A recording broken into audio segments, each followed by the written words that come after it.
ఇది దొండకాయ పచ్చడి అండి. చూడండి ఎంత బాగుందో. చిన్నపిల్లలు కూడా చాలా మంచిగా తింటారు. దొండకాయ తినని వాళ్ళు కూడా ఈ పచ్చడిని మంచిగా లైక్ చేస్తారు.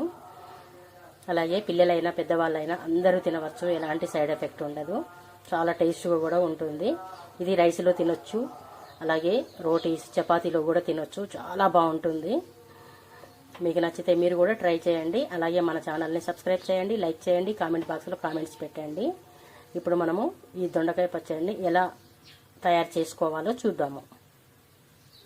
హాయ్, నమస్తే అండి. ఈరోజు మనము దొండకాయ పచ్చడి తయారు చేసుకుందాము. దానికి కావాల్సిన పదార్థాలు చూద్దాము. దొండకాయలు ఇక్కడ ఒక 100 గ్రాములు తీసుకున్నాను. 3 టమాటో, కొంచెము చింతపండు, 1 టేబుల్ స్పూన్ సాల్ట్, ఒక 4 టేబుల్ స్పూన్ పల్లీలు, పోపు కొరకు జీలకర్ర, ఆవాలు, శనగపప్పు, మినపప్పు, జీలకర్ర,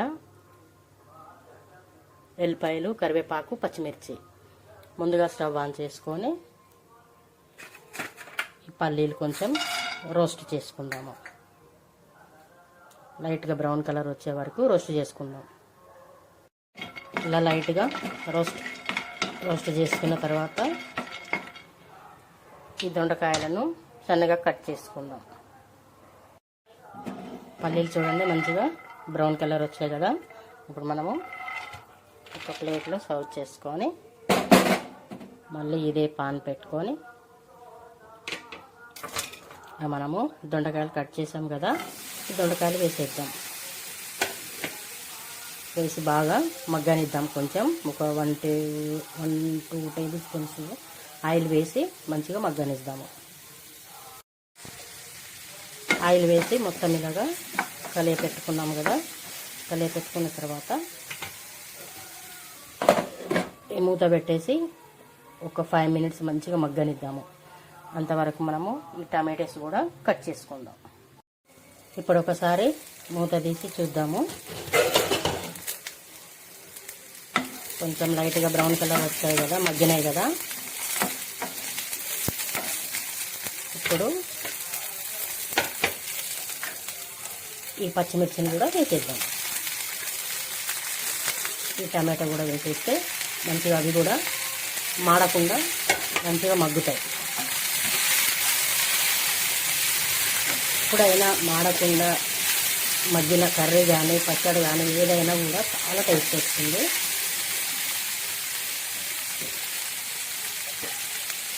ఇప్పుడు మళ్ళీ ఒకసారి మూత పెట్టేసి ఒక 5 మినిట్స్ మంచిగా మగ్గనిద్దాము.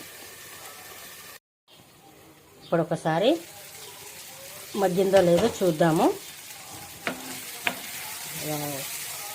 పొల్ల మగ్గింది. స్టవ్ ఆఫ్ చేసేసి ఒకటి మిక్సీ జార్ తీసుకుందాము. మిక్సీ జార్ తీసుకొని ఈ పల్లీలు మనము రోస్ట్ చేసుకున్నాం కదా, ఫస్ట్ పల్లీలు మనం పౌడర్ చేసుకుందాం. పల్లీలు ఇట్లా పౌడర్ చేసుకున్నాం కదా. ఇప్పుడు మనము ఈ జీలకర్ర, ఎల్లిపాయలు ఇవి కూడా పచ్చిగా వేసి ఒక్కసారి కొంచెం కచ్చపచ్చగా చేసుకుందాము. ఎల్లిపాయలు, జీలకర్ర కూడా ఇలా కచ్చపచ్చగా గ్రైండ్ చేసుకున్నాం కదా. ఇప్పుడు మనము ఇవి కూడా దొండకాయ, టమాటో, పచ్చిమిర్చి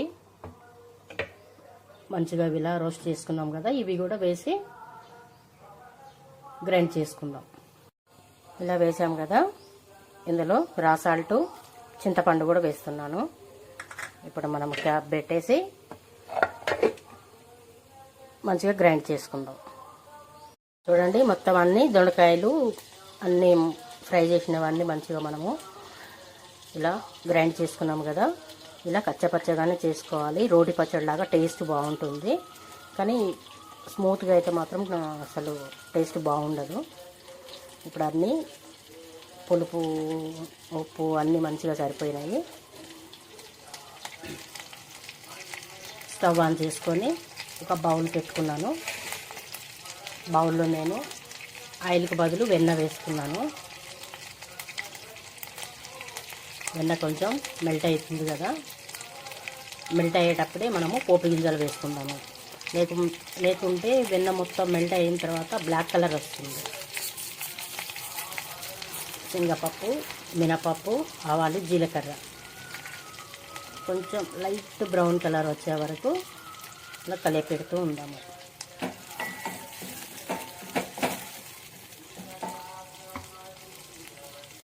చూడండి, ఇప్పుడు అవన్నీ కొన్ని ఫ్రై అయినాయి కదా, లైట్ బ్రౌన్ కలర్ వచ్చాయి కదా. ఇప్పుడు కరివేపాకు వేద్దాం. కరివేపాకు చిట్పట్టమంటుంది కదా. కొంచెం ఒక 1/4 టేబుల్ స్పూన్ పసుపు కూడా వేద్దాం. ఇంతకుముందు మనము దొండకాయ ముక్కల్లో మనం ఫ్రై చేసేటప్పుడు పసుపు వేయలేదు కదా. పోపులో వేస్తే కలర్ చాలా మంచిగా వస్తుంది, అలాగే టేస్ట్ కూడా చాలా బాగుంటుంది. ఇప్పుడు స్టవ్ ఆఫ్ చేసేసి ఇది మనము గ్రైండ్ చేసుకున్నాం కదా, ఈ దొండకాయ పచ్చడిని ఈ పప్పులో వేసేద్దాం. చూడండి, దొండకాయ పచ్చడి రెడీ అయిపోయింది. చూడండి ఎంత బాగుందో. ఇది రోటీస్లో తినొచ్చు, చపాతీలో కూడా తినొచ్చు. అలాగే వేడి వేడి అన్నంలో నెయ్యి వేసుకుని తింటే సూపర్గా ఉంటుందండి, చాలా బాగుంటుంది. మీకు నచ్చితే మీరు కూడా ట్రై చేయండి. అలాగే మన ఛానల్ని సబ్స్క్రైబ్ చేయండి, లైక్ చేయండి, కామెంట్ బాక్స్లో కామెంట్స్ పెట్టండి. Thank you.